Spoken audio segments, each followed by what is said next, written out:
Welcome to GH Maths 2 for second PC Maths Board Exam 1 to 3 100% pass package. Question: if matrix A 3 rows 2 columns, here 2 rows 3 columns, and given B is equal to transpose of A, find the value of K. B is equal to transpose of A. B matrix here 4 minus 1 minus 3 3 2 3k minus 5 is equal to transpose of A. Row changes to column 4 3 minus 1 2 minus 3 1.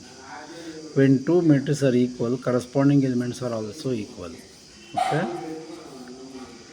Equate this. 3k minus 5 is equal to 1. 3k is equal to 1 plus 5. 3k is equal to 6. K is equal to 2.